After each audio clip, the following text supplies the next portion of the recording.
أعوذ بالله من الشيطان الرجيم. بسم الله الرحمن الرحيم.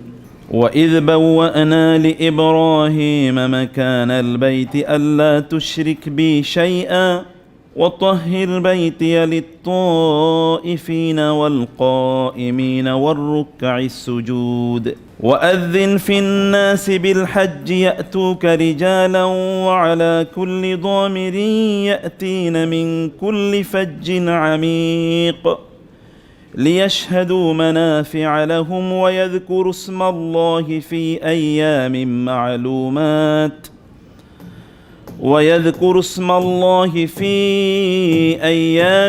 معلومات على ما رزقهم من بهيمة الأنعام فكلوا منها وأطعموا البائس الفقير ثم ليقضوا تفثهم وليوفوا نذورهم وليطوفوا بالبيت العتيق ذلك ومن يعظم حرمات الله فهو خير له عند ربه وأحلت لكم الأنعام إلا ما يتلى عليكم فاجتنبوا الرجس من الأوثان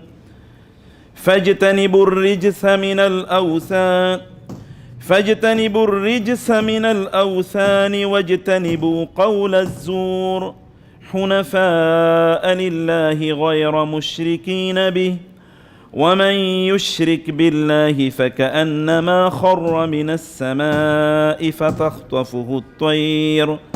فتخطفه الطير أو تهوي به الريح في مكان سحيق ذلك ومن يعظم شعائر الله فإنها من تقوى القلوب لكم فيها منافع إلى أجل مسمى ثم محلها إلى البيت العتيق ولكل أمة جعلنا منسكا ليذكروا اسم الله على ما رزقهم من بهيمة الأنعام فإلهكم إله واحد فله أسلموا وبشر المخبتين الذين إذا ذكر الله وجلت قلوبهم والصابرين على ما أصابهم والمقيم الصلاة ومما رزقناهم ينفقون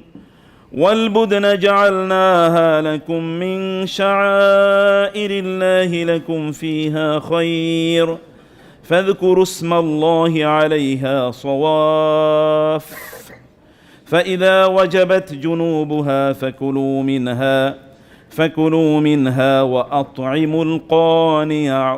وأطعموا القانع والمعتر كذلك سخرناها لكم لعلكم تشكرون لن ينال الله لحومها ولا دماؤها ولكن يناله التقوى منكم كذلك سخرها لكم لتكبروا الله على ما هداكم وبشر المحسنين আল্লাহ সুবহানাহু ওয়া তাআলা শুকর আদায় করছি তিনি আমাদেরকে রাখিন সিটির সেন্ট্রাল মসজিদের উদ্যোগে আয়োজিত হজের স্মৃতিচারণ এবং তার পরবর্তী জীবন সংক্রান্ত এই আলোচনায় অংশগ্রহণ তৌফিক দান করেছেন।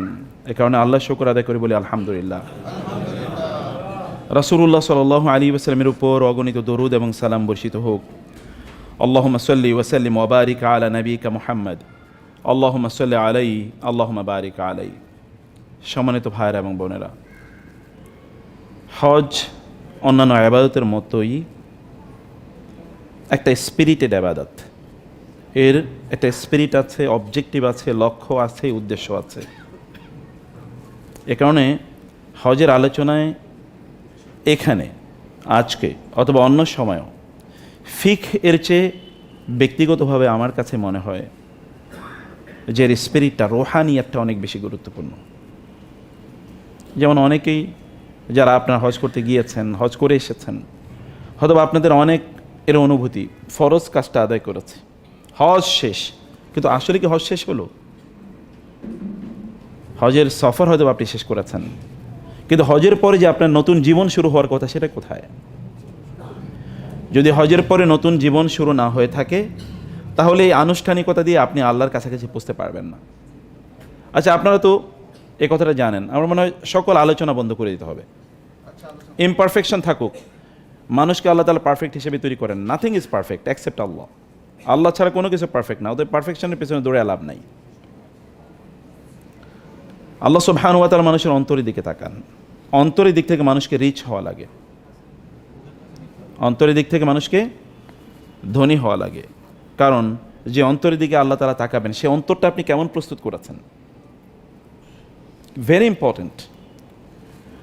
আমি কৃতজ্ঞতা জানাচ্ছি এই মসজিদের সম্মানিত কমিটি মেম্বারদেরকে যে তারা এই চমৎকার আয়োজনটি করেছেন। আই লাভ দিস ইভেন্ট, কারণ এটা এর মধ্যে আমার নিজেরও শিক্ষার ইস্যু আছে এবং I can share my experiences and thoughts with you.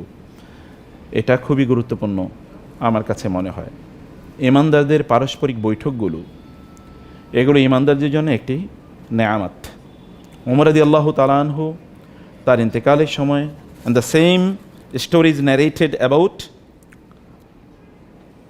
Belal ইবনে আবি রাবাহ। বেলাল ইবনে রাবাহ রাদিয়াল্লাহু তাআলা আনহু, বেলালের ব্যাপারে একই কথা, যে তাদের মৃত্যুর সময় দে ওয়ার ক্রাইং, তারা কাঁদছিলেন। তো তাদেরকে প্রশ্ন করা হলো যে কাঁদছেন কেন? তারা বললেন যে কাঁদছে এই জন্যে যে আমি বা আমাদের জীবদ্দশায় আমাদের মুসলিম ভাই বোনদের সাথে, ভাইদের সাথে বসে দিনই আলোচনা করার যে সুখটা, এটা আমি মিস করব। এখন দিনই আলোচনা করার সুখটা মিস করব। ওমর রাদিয়াল্লাহু তাআলা মাঝে মাঝে তিনি ডাকতেন যারা কোরআনের কারি মানে কিন্তু শুরু করে তেলাওয়াত করা ইস্যু না। কারি মানে হচ্ছে যারা কোরআনের এক্সপার্ট, তাদেরকে বলা হয় কারি। এটা একটা পরিভাষা, এবং তো আমাদের পরিভাষা ভিন্ন হয়ে গেছে। কারি মানে হচ্ছে যিনি খুব আওয়াজ করে কোরআন তেলাওয়াত করবেন, আমরা তাকে মনে করছি কারি। নো, রাসূলুল্লাহ সাল্লাল্লাহু আলাইহি ওয়াসাল্লাম এর সাহাবীদের মধ্যে সবাই কোরআনের আংশিক অথবা পূর্ণ হাফেজ ছিলেন। পূর্ণ হাফেজ কম ছিলেন, আংশিক হাফেজই ছিলেন বেশি। তো তাদেরকে তিনি ডাকতেন এবং বলতেন চলো একটু কোরআন তেলাওয়াত করো। একটু কোরআন তেলাওয়াত করে তারপরে সবাই মিলে কাঁদতেন। কোরআন তাদের অন্তরকে নরম করত, নরম করার জন্য তারা এই আয়োজনটি করতেন। এবং একই কাজ ওমর ইবনে আব্দুল আজিজ রহিমাহুল্লাহ তিনি বলতেন, বলে তাআলাও, আসো আমরা একটু মৃত্যু নিয়ে আলোচনা করি। এবং তারপরে তাদের অন্তরগুলো নরম হতো। এই জাতীয় আয়োজন খুবই গুরুত্বপূর্ণ। এখন তো এই জাতীয় আয়োজনগুলো হয় না, সে কারণে আমি এটা একটা সাহসী উদ্যোগ, কারণ চ্যালেঞ্জ আছে অনেক বেশি। চ্যালেঞ্জ কোথায়? চ্যালেঞ্জ হলো যে এই জাতীয় আয়োজনের লোকেরা থাকে না, তাদের ইন্টারেস্ট থাকে না, আগ্রহ থাকে না। তো সেই চ্যালেঞ্জটা তারা নিয়েছেন। এই কারণে জাযাহুমুল্লাহু খায়রান, আল্লাহ তাদেরকে উত্তম প্রতিদান দান করুন, আল্লাহুম্মা আমিন। প্রিয় ভাইয়েরা, বোনেরা, কেউ যদি হজ বুঝতে চায় তাহলে তাকে সূরা হজ পড়তে হবে। আল্লাহ তো সূরাটির নামই রেখেছেন সূরাতুল হজ। এখন আমরা ইমানদাররা সূরা হজ পড়লাম না, এর কোনো কিছুই জানলাম না। আচ্ছা, কিয়ামতের দিন আল্লাহর সামনে দাঁড়াবেন কিভাবে? যদি আল্লাহ প্রশ্ন করেন, আমি তোমাকে কিতাব দিয়েছি, তুমি কি পড়েছো? আমি তো এই জাতীয় একটা সূরাও তোমার উপর নাজিল করেছি, তুমি কি সেটা পড়েছো? তুমি কি বুঝেছো? তুমি কি তার প্রতি অ্যাটেনশন দিয়েছো? কোরআনের সর্বশ্রেষ্ঠ সূরা হচ্ছে সূরাতুল বাকারা। সূরাতুল বাকারা লম্বা জায়গা জুড়ে আল্লাহ তাআলা হজের আলোচনা করেছেন, লম্বা জায়গা। এবং সেখানে হজের আলোচনা করতে গিয়ে আল্লাহ তাআলা সবগুলো আয়াতেরই সেন্ট্রাল পয়েন্ট হচ্ছে, মূল বক্তব্য হচ্ছে আল্লাহ সুবহানাহু ওয়া তাআলা যিকরুল্লাহ। আমি কি বুঝাতে পারছি আপনাদেরকে জিনিসটা? সূরা বাকারায়, ঠিক আছে ওস্তাদ, সূরা বাকারায় আল্লাহ সুবহানাহু ওয়া তাআলা হজ সংক্রান্ত যত আয়াত নাজিল করেছেন, সবগুলো আয়াতের একটাই সেন্ট্রাল ডিসকাশন, ফাইদা কাদাইতুম মানাসিকাকুম সুম্মা আফিদু মিন হাইসু আফাদান নাস ওয়াস্তাগফিরুল্লাহ ফাযকুরুল্লাহ কাযিকরিকুম আবাআকুম আও আশাদ্দা যিকরা ফাযকুরুল্লাহ কাসীরা ফাইদা কাদাইতুমুস সালাতা ফাযকুরুল্লাহ কিয়ামান ওয়া কুউদান ওয়া আলা জুনুবিকুম ফাইদা কুদিয়াতিস সালাতু ফান্তাশিরু ফিল আরদি ওয়াবতাগু মিন ফাদলিল্লাহ ওয়াযকুরুল্লাহ কাসীরা। ইবাদতের মূল লক্ষ্য কি সেটা বুঝতে পারি। দেখবেন সব ইবাদতের আলোচনার পরেই আল্লাহ তাআলা বলেছেন, সব ইবাদত সংক্রান্ত কোরআনের আপনি যদি এই আয়াতগুলো যদি আপনি চেক করেন তাহলে দেখবেন প্রত্যেক আলোচনার পরেই ইবাদতের পরে আল্লাহ তাআলা বলেছেন তারপরে তোমরা আমার জিকির করো। যেমন আজকে তো আপনি জীবন আপনারা পড়েছেন সূরাতুল জুমাতের শেষের দিকে আল্লাহ কি বলেছেন, ফাইদা কুদিয়াতিস সালাহ, when সালাত ইজ ফিনিশড ওভার, তারপরে কি করো, ফান্তাশিরু ফিল আরদ, স্প্রেড ওভার দ্য আর্থ, জমিনে ছড়িয়ে পড়ো, ওয়াবতাগু মিন ফাদলিল্লাহ, তোমাদের রিজিক সন্ধান করো, কারণ মসজিদে তোমার পড়ে থাকার নির্দেশ আমি তোমাকে দিচ্ছি না। যখন এটা শেষ তখন তোমরা জমিনে ছড়িয়ে পড়ো। জমিনের মালিক হতে হবে তোমাদেরকে। এই জমিনের মালিক হতে হবে কাদেরকে? মুসলমানদেরকে। নাহলে তো কাফের মুশরিকরা ইহুদি খ্রিস্টানরা মালিক হয়ে এরপর আপনাদের দেশে বোম ফেলে এরপর আপনাদের দেশ ধ্বংস করে ফেলবে। তাহলে আপনাদেরকে জমিনের কর্তা হতে হবে, মালিক হতে হবে, কারণ আপনাদেরকে জমিনের মালিক হিসেবে আল্লাহ বানিয়েছেন। ইন্নী জাইলুন ফিল আরদি খলিফা, আমি এই জমিনে তোমাদেরকে খলিফা বানাইছি। খলিফা মানে কি? খলিফা মানে তো জমিনের মালিক। ওয়ালাকাদ কাতাবনা ফিজ জাবুরি মিন বাদি যিকরি আন্নাল আরদা ইয়ারিসুহা ইবাদিয়াস সালিহুন, আমি সকল আসমানি কিতাবে এটা লিখে দিয়েছি যে এই জমিনের মালিক হবে আমার নেককার বান্দারা, প্রিয় বান্দারা। এখন আমরা কথায় কথায় কেবল দুনিয়া ছেড়ে দাও, দুনিয়া ছেড়ে দাও, আমরা এ কথা যখন আপনাদেরকে বলি তখন আমাদের উদ্দেশ্য থাকে ভিন্ন। আমরা বলি যে দুনিয়াটাকে আপনাদের হার্টে নিয়ে যান না, আপনাদের হার্টের জিকির দুনিয়ারে বানাবেন না, আপনাদের হ্যান্ডে থাকুক দুনিয়া, দুনিয়া আপনারা পরিচালনা করবেন, কিন্তু হ্যান্ডে থাকবে, হার্টে থাকবে কে? আল্লাহ। হার্টে থাকবে আল্লাহ, দুনিয়া থাকবে হ্যান্ডে। যেমন ওমর রাদিয়াল্লাহু তাআলা আনহু, অর্ধ পৃথিবীর শাসক, রাতের বেলা আবার দাঁড়িয়ে বলতেন, হে আল্লাহ, তুমি কি ওমরকে ক্ষমা করেছো? তাইলে আমি আমার নিজকে কংগ্রেচুলেশন জানাতে পারি। আর যদি তুমি আমাকে ক্ষমা না করতে, তাহলে আমার অবস্থা কি হবে? সারা দুনিয়া শাসন করেন। ওমরের ভয়ে বাঘ এবং ছাগল এক জায়গায় পানি খায়, কারণ বাঘ জানতো, নেকড়ে বাঘ জানতো, যদি আমি ছাগলের অন্যায়ভাবে তাকে কোনো কিছু করি তাহলে ওমর আমারে ধরে ফেলবে রাদিয়াল্লাহু তাআলা আনহু। তখন শয়তান রাসূল সাল্লাল্লাহু বলছেন, ওমর, আপনাকে শয়তান দেখলে আরেক রাস্তা দিয়ে পালায়, ও আপনার রাস্তা দিয়ে যায় না।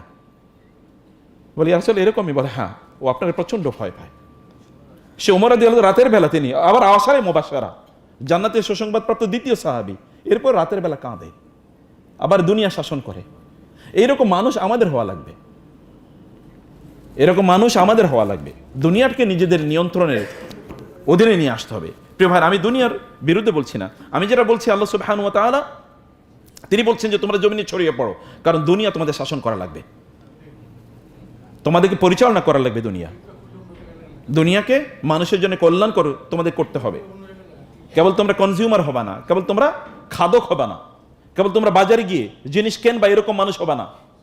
মুসলমানদের দেশগুলো এখন ইহুদি খ্রিস্টানদের মার্কেট, ওদের পণ্যগুলো মুসলমানদের দেশে বিক্রি হয়, কিন্তু মুসলমানরা কোনো পণ্য বানায় না, এরা সব হলো এখন খাদক। অথচ মুসলমানরা বানানোর কথা ছিল, ওরা আমাদেরটা নিয়ে বেনিফিটেড হওয়ার কথা ছিল, কারণ রাসূলুল্লাহ বলেছেন আল মুমিনু খায়রুন কুল্লু, ইমানদার তো সবচেয়ে বেশি কল্যাণকর, ইমানদার সবচেয়ে বেশি কল্যাণ করবেন, তার কাজ হচ্ছে কল্যাণ করা, মানুষের জন্য কল্যাণ করবেন। খায়রুন নাসি আনফাউহুম, রাসূলুল্লাহ বলেছেন সবচেয়ে উত্তম মানুষ তিনি যিনি মানুষের কল্যাণ করেন বেশি, তিনি সবচেয়ে উত্তম। অথবা আমাদেরকে এরকম উত্তম মানুষ হওয়ার কথা ছিল। প্রিয় ভাইরা, মসজিদ থেকে বের হয়ে যেতে হবে, লক্ষ্য একটাই, দুনিয়া নিয়ন্ত্রণ করা, কিন্তু অন্যায় হবে না। কিভাবে? ন্যায়ভাবে দুনিয়া নিয়ন্ত্রণ করা। তারপরে আল্লাহ তাআলা বললেন ওয়াজকুরুল্লাহ কাসীরা, শুধু ওয়াজকুরুল্লাহ না, ওয়াজকুরুল্লাহ কাসীরা, আল্লাহকে বেশি বেশি স্মরণ করো। তার মানে আপনি যখন দুনিয়াও পরিচালনা করছেন তখন আপনার অন্তরে কে আছে? আল্লাহ সুবহানাহু ওয়া তাআলা আছেন। আপনার লক্ষ্য মহান আল্লাহ সুবহানাহু ওয়া তাআলা এর সন্তুষ্টি অর্জন করা। এবং হজের আয়াতগুলোতে একই বক্তব্য, হজের আয়াতগুলোতে বক্তব্য একই, ফাজকুরুল্লাহ কাসীরা ফাজকুরুল্লাহ কাযিকরিকুম আবাকুম ওয়াস্তাগফিরুল্লাহ, তোমরা আল্লাহর কাছে তওবা করো, ইস্তিগফার করো, তোমরা আল্লাহ জিকির করো। নবীজি সাল্লাল্লাহু আলাইহি ওয়াসাল্লাম একই কথা বলেছেন, ইন্নামা জুইলাত তাওয়াফু ওয়াস-সা'য়ু বাইনাস সাফা ওয়াল মারওয়া ওয়া রামিউল জিমার ওয়াল মাবিতু বিমিনা লিইকামাতি যিকরিল্লাহ। রাসূলুল্লাহ সাল্লাল্লাহু আলাইহি ওয়াসাল্লাম বলেছেন, তোমরা যে বাইতুল্লাহ তাওয়াফ করো, তোমরা যে সাই করো সাফা এবং মারওয়ায়, তোমরা যে মিনায় রাত্রি যাপন করো, এবং তোমরা যে জামারাতে গিয়ে পাথর মারো, জামারাতে পাথর মারা মানে কি? শয়তানের পাথর মারা আমাদের ভাষায়। জামারাতে তোমরা গিয়ে যে পাথর মারো, এই প্রত্যেকটা কাজের লক্ষ্য উদ্দেশ্য হলো কি? আল্লাহর জিকিরটা অন্তরে প্রতিষ্ঠিত করে দেয়া। জিকির মানে কি জানেন আপনারা? জিকির শব্দের অর্থ হচ্ছে আমরা যখন হাতুড়ি ব্যবহার করি, অথবা যখন এই যে দা বা বডি ইত্যাদি ব্যবহার করি, বা তলোয়ার, এটা যে হ্যান্ডেলটা আছে না, হ্যান্ডেলটা কি তুলনামূলক একটু শক্ত থাকে নাকি দুর্বল থাকে বলেন তো? এটাকে আরবিতে বলে যাকারুন। এটা আরবিতে কি বলে? যাকারুন। আপনি যখন জিকির করেন তখন ভেতর থেকে এরকম শক্তিশালী হয়ে ওঠে। এরকম শক্তিশালী হয়ে ওঠেন। জিকির মানে কি বলেন তো? কার স্মরণ? আল্লাহর স্মরণ। যে ব্যক্তি আল্লাহকে স্মরণ করে, আল্লাহ কি বলেছেন? ফাজকুরুনি আযকুরুকুম, তোমরা আমাকে স্মরণ করো, আমি তোমাদের কথা স্মরণ করব। আনা ইনদা, তিনি হাদিসে কুদসিতে বলেছেন, আনা ইনদা যন্নি আবদি ওয়া আনা মাআহু ইযা যাকারানি, আমার বান্দা আমারে যেমন মনে করে আমি তেমনই, ও যখন আমার কথা স্মরণ করে তখন আমি সেখানে সাথে সাথে উপস্থিত হয়ে যাই। আল্লাহর জিকির ছাড়া কোনো মানুষ কোনোদিন শক্তিশালী হতে পারে না, অসম্ভব, ইম্পসিবল। ওয়ালা তাকুনু কাল্লাযীনা নাসুল্লাহা ফাআনসাহুম আনফুসাহুম উলাইকা হুমুল ফাসিকুন। আল্লাহ তাআলা বলেছেন, তোমরা তাদের মতো হয়ে যেও না যারা আমাকে ভুলে যায়। যদি ওরা আমাকে ভুলে যায় তাইলে আমি ওদের নিজেদেরকে ভুলিয়ে দেব। ওরা নিজেদেরকে তখন আর মনে রাখতে পারবে না। Most of the people are of this kind and category. অধিকাংশ লোকই তাদের নিজেদেরকে চেনে না, বুঝে না। আমি যে কথা বলেছি আপনাদেরকে বলতে চাই, তাহলে প্রিয় ভাইয়েরা বোনেরা, আমাদের অনেক বড় প্রজেক্ট আছে, কিন্তু আপনার সবচেয়ে বড় প্রজেক্ট হলো আপনার নিজের জীবন। আপনার সবচেয়ে বড় প্রজেক্ট আপনার নিজের জীবন। আপনার নিজের জীবনটা আপনি কিভাবে সাজাচ্ছেন বলেন? আনফুসাকুম ওয়া আহলিকুম নারা, জাহান্নাম থেকে বাঁচার জন্য আমার কোনো প্রজেক্ট আছে? আমার নিজকে আমি কোথায় দেখতে চাই after 1 year and 2 years and even after the completion of হজ করে আসলাম, এখন আমি কোথায় দেখতে চাই আমার নিজকে, অথবা কোথায় এখন আমি অবস্থান করছি? এটা হলো লাইফ প্রজেক্ট, ব্যক্তিগত জীবনের প্রজেক্ট। এই জীবনের প্রজেক্টটা আমাদেরকে যদি আমরা নিতে পারি, তখন আমরা আল্লাহ সুবহানাহু সাথে আমাদের রিলেশনটা আমরা স্ট্রং করব। এই সব কিছুর মালিককে বলেন তো? এই কুল কায়নাতের মালিককে? তার সাথে যদি আপনার রিলেশন থাকে তাহলে কেমন হইতে পারে বলেন তো? জিবরিল এসে বললেন, ইয়া রাসূলুল্লাহ, আল্লাহ পাঠাইছে আমাকে এই আপনার কাছ থেকে অনুমতি নেওয়ার জন্য, এই উহুদ পাহাড়টাকে আমি সোনা বানিয়ে দিতে চাই। যখন তায়েফবাসী তাকে অত্যাচার করলো, তখন পাহাড়ের ফেরেশতা জিবরিলের সাথে এসেছেন আলাইহিস সালাম, এবং বললেন যে, জিবরিল বলেন উনি এসেছেন, তার মেসেজ আছে কি? বলে আল্লাহ পাঠিয়েছেন আমাকে এই উদ্দেশ্যে, আপনি যেন অনুমতি দেন। যদি আপনি অনুমতি দেন তাহলে এই যে দুটো পাহাড় আছেন, এই বিশাল পাহাড়, এই বিশাল পাহাড় তায়েফবাসীর উপর আমি ছুঁড়ে মারব। দেখছেন পরিস্থিতি কি? কারণটা কি? কারণটা কি বলেন? আল্লাহর সাথে ডাইরেক্ট কানেকশন, রিলেশন। আল্লাহর সাথে রিলেশন তৈরি করার জন্য কোনো ইন্টারমিডিয়ারি লাগে? কোনো মাধ্যম লাগে? কোনো মাধ্যম লাগে না তো। বদরের যুদ্ধ 313 জন, আগেন বদরের যুদ্ধ 313 জন, ওইদিকে বিশাল বাহিনী 313 জনের মধ্যে তাদের সাথে কেবল 2টা তলোয়ার আছে, আর কিচ্ছু নাই। তীর খুবই কম, এবং বর্ষা তো নাই বলতে গেলেই চলে। নবীজি সাল্লাল্লাহু আলাইহি ওয়াসাল্লাম সবাইকে যুদ্ধের ময়দানে প্রস্তুত করে দিলেন। তিনি এসে তার মাথার উপর দাঁড়ালেন, নামাজে দাঁড়িয়ে গেলেন, এবং আল্লাহকে বললেন, আল্লাহ, এই ছোট্ট একটা বাহিনী এই যুদ্ধের ময়দানে যদি পরাজিত হয় তাহলে তোমার ইবাদত কে করবে আমি জানি না, আর ইবাদত করার মতো কেউ থাকবে না। তিনি কাঁদছেন, এবং তার মাথায় যে কাপড় ছিল, আরবরা যেরকম কাপড় পরে যে সে করেছেন, এরকম পড়ে গিয়েছে। আবু বকর এটা এনে তুলে দিয়ে বললেন, ইয়া রাসূলুল্লাহ, যথেষ্ট, আপনি যথেষ্ট দোয়া করেছেন, আল্লাহ আপনার দোয়া কবুল করে নিয়েছেন। এর মধ্যে জিবরিল আসলেন, এসে বলেন, আল্লাহ তাআলা আপনার দোয়া কবুল করেছেন, এবং আল্লাহ আমাকে মেসেজ দিয়ে পাঠিয়েছেন আপনাকে যুদ্ধের ময়দানে 1000, 3000, 5000 ফেরেশতা দিয়ে আল্লাহ তাআলা সাহায্য করবেন, এবং ফেরেশতাদের নেতা থাকবেন কি? জিবরিল আলাইহিস সালাতু ওয়াস সালাম। একবার জিবরিল এসে বলেন, ইয়া রাসূলুল্লাহ, আপনাদের মধ্যে শ্রেষ্ঠতম সাহাবী কে? আপনার সাহাবীদের মধ্যে শ্রেষ্ঠ কারা? তিনি বলেন, বদরের যুদ্ধে যারা অংশগ্রহণ করেছে। জিবরিল বলেন, আল্লাহ তাআলা আমাকে জানিয়েছেন ফেরেশতাদের মধ্যেও শ্রেষ্ঠ তারাই যারা বদরের যুদ্ধে অংশগ্রহণ করেছে। কেমনি এমনি হয়েছে দেখেছেন? কাদেরকে নিয়ে গেছে? অথচ এখানে বেলাল ছিল, খাইতে পারতো না, রাদিয়াল্লাহু তাআলা আনহু। এদের তো খাবার নেই, এরা তো কৃতদাস, এরা আপনাদের দৃষ্টিতে ভিআইপি না, এদের কোনো স্ট্যাটাস নাই, এদের বিশাল বড় ফ্যাক্টরি নাই, বিশাল ক্ষমতাও নাই, চেহারাও এরকম একেবারে প্রিন্সের মতো করে এরকমও না। কিন্তু আল্লাহ তাআলা বলেছেন, ওয়াসবির নাফসাকা মা'আল্লাযীনা ইয়াদউনা রাব্বাহুম বিল গাদাতি ওয়াল আশি ইউরিদুনা ওয়াজহা ওয়ালা তা'দু আইনাকা আনহুম তুরিদু যিনাতাল হায়াতিদ দুনিয়া ওয়ালা তুতি' মান আগফালনা কলবাহু আন যিকরিনা ওয়াত্তাবা'a হাওয়াহু ওয়া কানা আমরুহু ফুরুতা। সূরাতুল কাহফে আল্লাহ তার রাসূলকে সতর্ক করে দিয়েছেন, খবরদার, এই যে যাদেরকে এসে ওরা বলেছে এগুলো তো মিসকিন, এই মিসকিনদের সাথে আমরা আপনার সাথে বসে কথা বলতে পারবো না, এদেরকে এখান থেকে সরান, তাইলে কেবল আমরা আপনার সাথে কথা বলবো।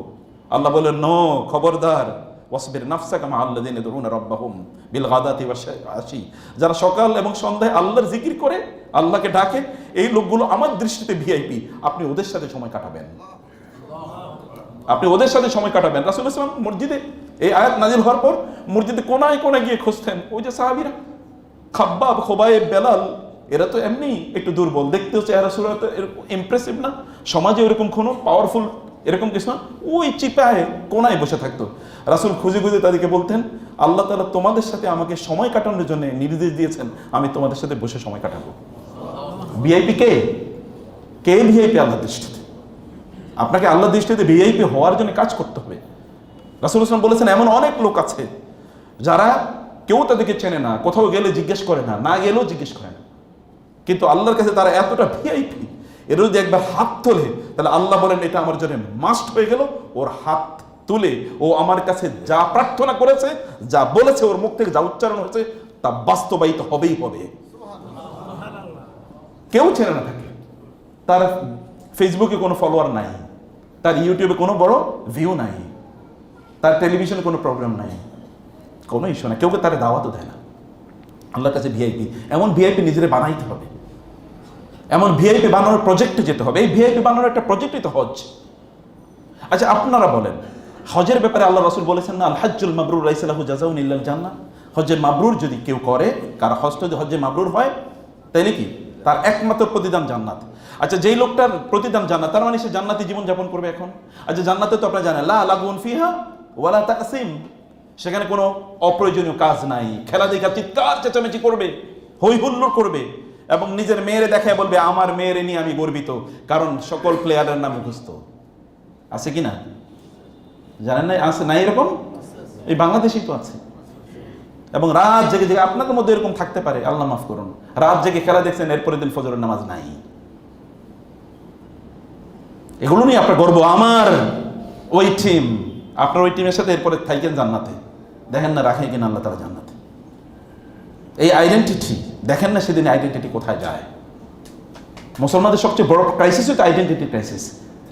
টাকা পয়সার ক্রাইসিস কে বলছে? এই পৃথিবীর প্রায় 70% মিনারেল রিসোর্স মুসলমানদের কাছে, 40%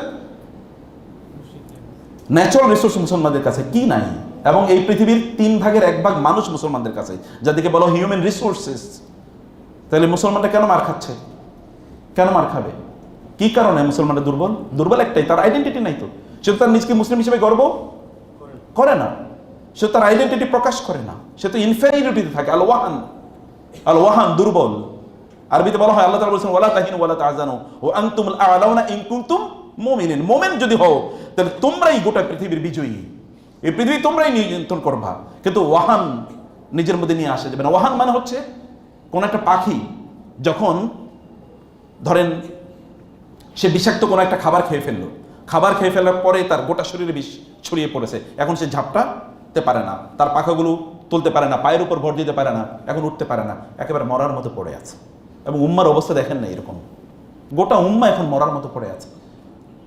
নেকড়ে বাঘরা চারিদিকে তাদেরকে খাবলা দিয়ে খাচ্ছে, আর বলার মতো কেউ নাই, চিন্তা করার মতো কেউ নাই। চিন্তাই তো করেন লোকেরা, ভাবেই তো না।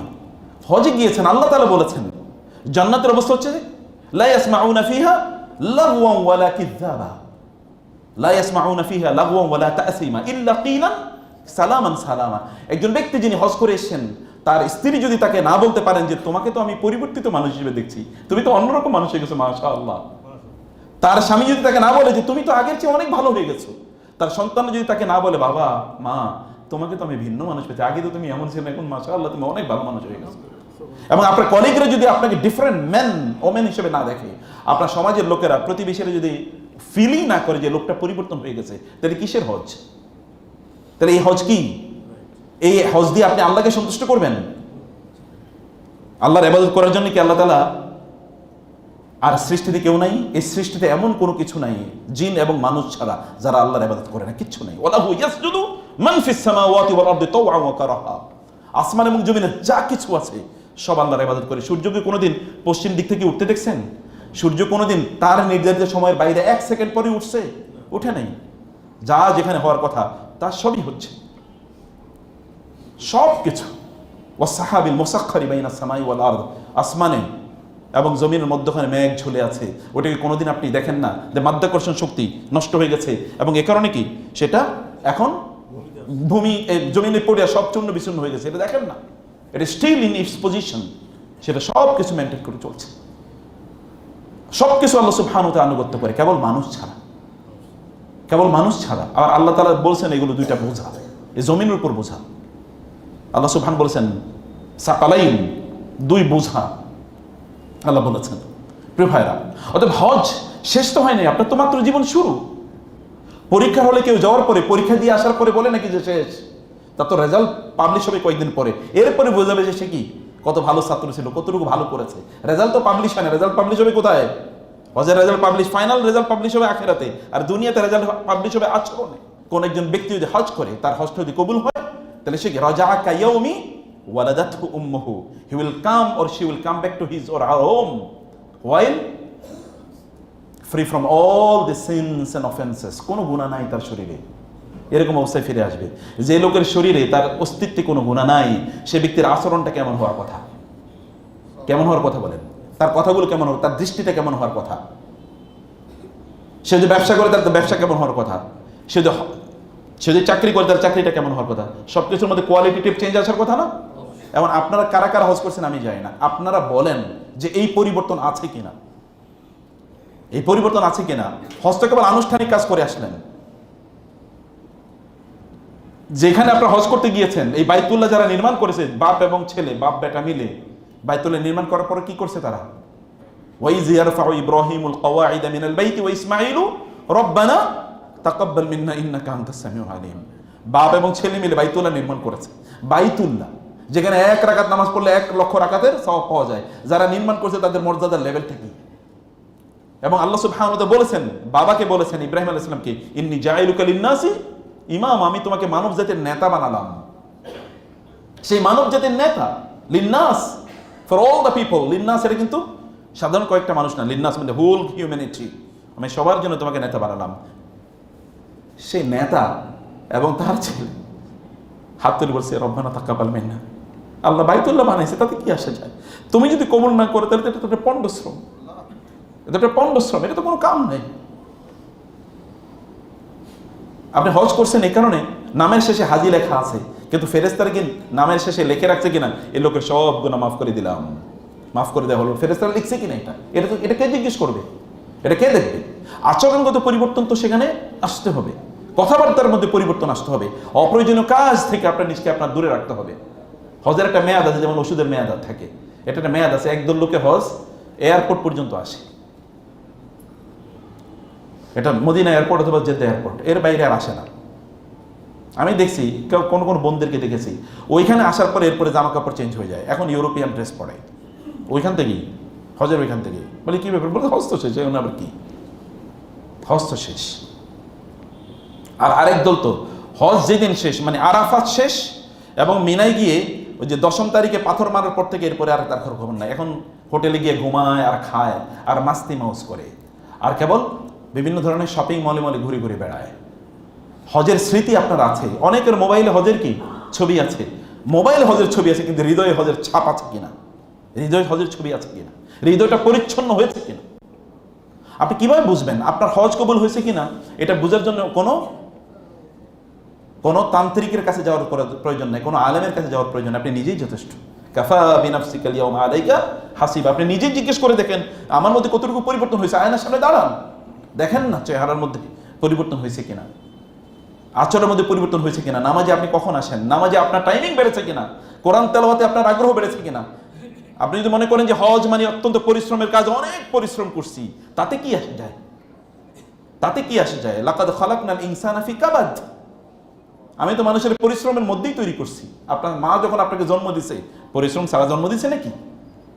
আপনার জীবন তো পরিশ্রম, আপনি সারাদিন তো এমনি পরিশ্রম করেন। কিছু কিছু লোক তো 24 ঘন্টার মধ্যে 14, 15, 16 ঘন্টায় দৌড়ায় এবং তার দুনিয়ার কল্যাণের জন্য দৌড়ায়, এর বাইরে কিছু না। তো তার আত্মার উন্নয়ন হয় না, তার গুণাগুলো কি আমল নামে আছে কিনা এটা জানে না। আপনাকে বুঝতে হবে যে আপনার আমল নামে গুণা আছে কিনা। একজন বেগুনা মানুষ, যেমন একটা শিশু, তার অবস্থা কি থাকে? একটা শিশু, তার কোনো গুণা নাই, তার দেখেন না ইনোসেন্ট, কথাবার্তাগুলো ইনোসেন্ট, আচরণগুলো ইনোসেন্ট। এবং লোকেরা এই কারণে, আমাদের সালাফের ইমাম সৈয়দ রাহমাতুল্লাহ বলেছেন, যদি মানুষ শিশুদের মতো হতো তাহলে প্রত্যেকটা লোক আল্লাহর ওলি হয়ে যেত। আবার বলি, মানুষ যদি কিরসের মতো হতো তাহলে প্রত্যেকটা লোকই আল্লাহর ওলি হয়ে যেত। শিশুরা কি করে? শিশুরা তারা নিজেদের মধ্যে কোনো ঝগড়া বিবাদ মারামারি করে না, করলেও কিছুক্ষণ পরে আবার কি দেখেন যে আপনি মাইক দিচ্ছেন, আপনার 2 সন্তানের মারামারি করছে দেখা, এরপরে ওরা 2জন বন্ধু, কিন্তু আপনি মধ্যখানে ক্রিমিনাল হয়ে গেছেন, কারণ 2জনকে আপনি পানিশমেন্ট দিচ্ছেন। ওরা কিন্তু এখন বন্ধু, এবং ওরা কি করে? তাওয়াক্কুল করে আল্লাহর উপর। ওরা একসাথে খায়, ওরা কি একসাথে খায়, ওরা আল্লাহর উপর তাওয়াক্কুল করে, ওদের ক্ষুধা লাগছে, হয়তো মা বাবারে বলে, কিন্তু কোনো টেনশন নেই। আপনার মতো তাড়ায়া তারপরে ঘর থেকে নামে না, এরপরে বাসের নিচে পড়বে না, কি হবে কিছু বুঝে না, হারাম এবং হালাল এগুলো কোনো কিছুই